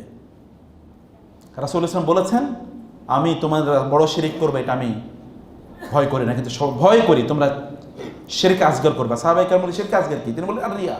এবং তিনি বললেন রিয়া আমার উম্মার মধ্যে এমনভাবে ঢুকে যাবে এবং এটা এতটা অস্পষ্ট থাকবে যেমনিভাবে নিকশ কালো রাতে একটা কালো পাতিলের উপর একটা কালো পিঁপড়া হেঁটে যাচ্ছে। রাতটা কি? কালো, নিকশ কালো। আর পাতিলটা কি? পিঁপড়াটা কি? কেমনে খুঁজে পাবে? এটা পাওয়া কোনো সম্ভব? এরকম রিয়া তাদেরকে ঝেঁকে ধরবে। রিয়া যেন না পেয়ে বসে। এই কারণে রাসূল সাল্লাল্লাহু আলাইহি ওয়াসাল্লাম বলেছেন তোমাদের প্রত্যেকে একটা খাবিয়া থাকা দরকার। খাবিয়া মানে কি বুঝেন? এমন কিছু ইবাদত যেটা কেবল আপনি জানেন আর আল্লাহ জানে, এবং কিয়ামত দিন তখন আল্লাহ বলবে ঠিক তুমি তো এই ইবাদত শুধু আমার জন্য করছো, আমি অতটুকুই কবুল করলাম, আমি অতটুকুই কবুল করলাম। ইবনে উমর রাদিয়াল্লাহু তাআলা আনহু এবং ইবনে আব্বাস এদের একটা অভ্যাস ছিল, তারা ওই যে বাজারে গিয়ে, বাজারে তো লোকেরা কি অন্য মনস্ক থাকে, কারণ বাজারের জিনিসপত্র কে নেবে আছে, ওখানে অনেক আওয়াজ হয়।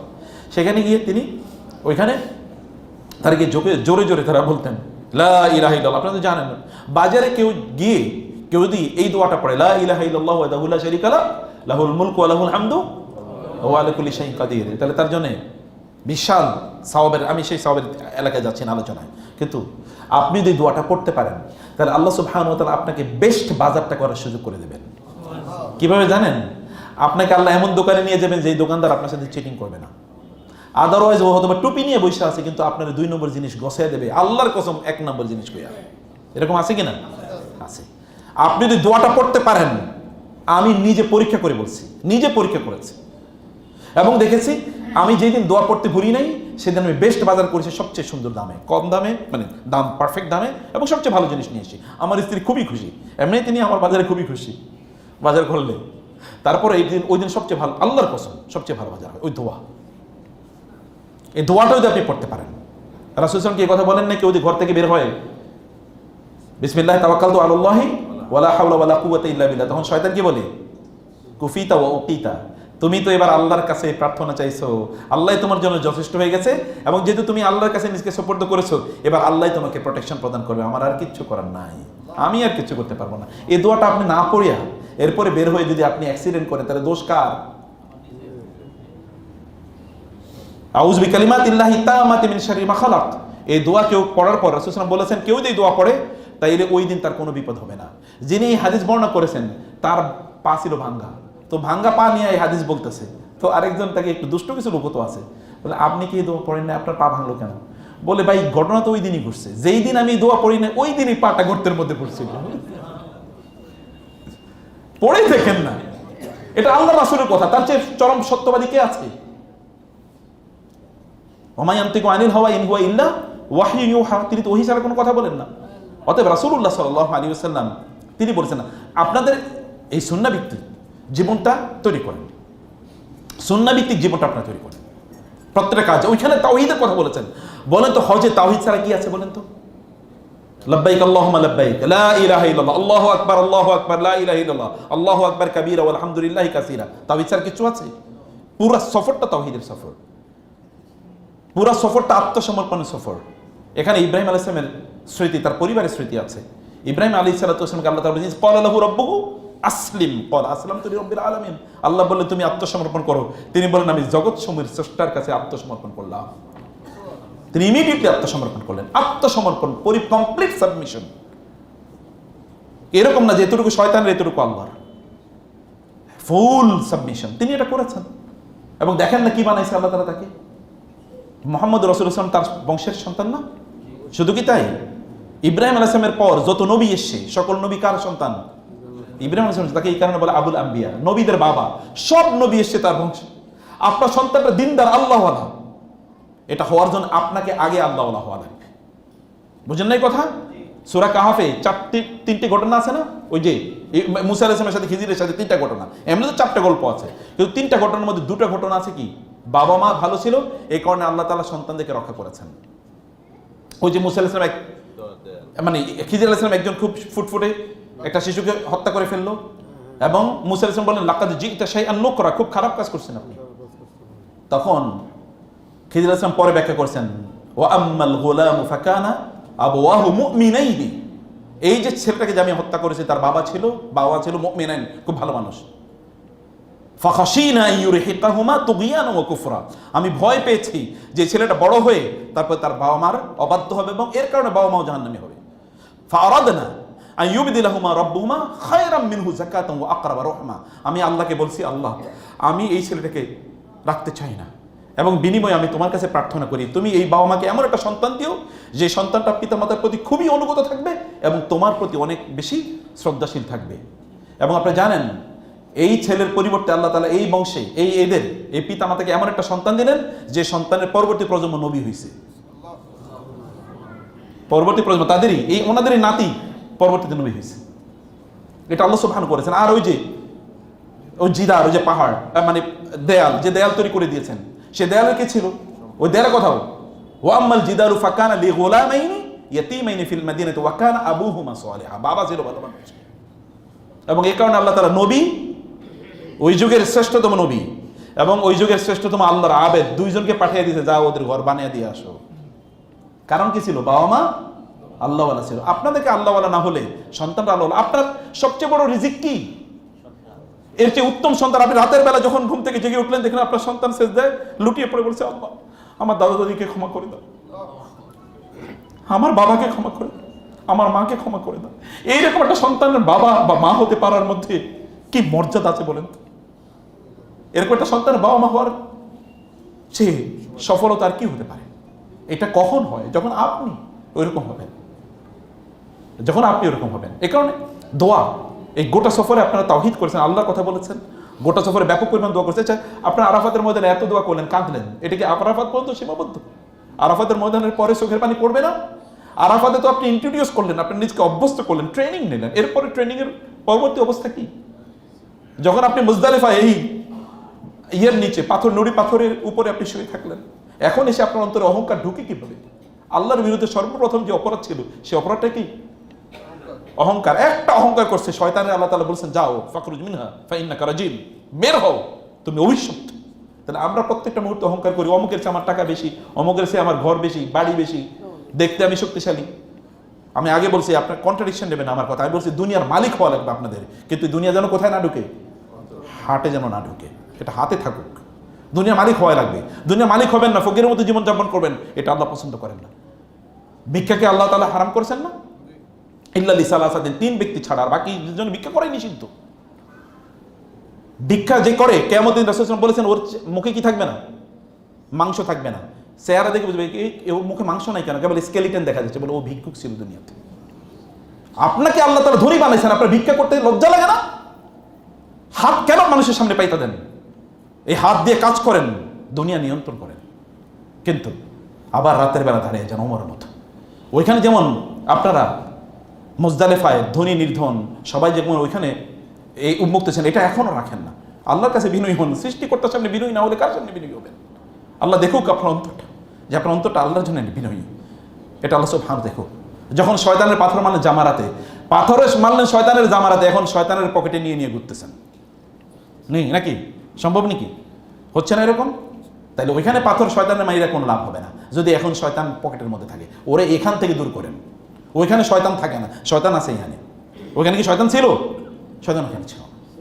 অতএব কাজগুলো আমাদেরকে ঠিক এইভাবে আমাদেরকে করতে হবে প্রিয় ভাইরা বোনেরা। সরি, অনেক লম্বা সময় নিয়ে নিয়েছি। আল্লাহ সুবহানাহু ওয়া তাআলা আমাদেরকে সত্যিকার অর্থে আল্লাহর বান্ধব তৌফিক দান করুন। Salafi.9 রাসূলের কথা বলে।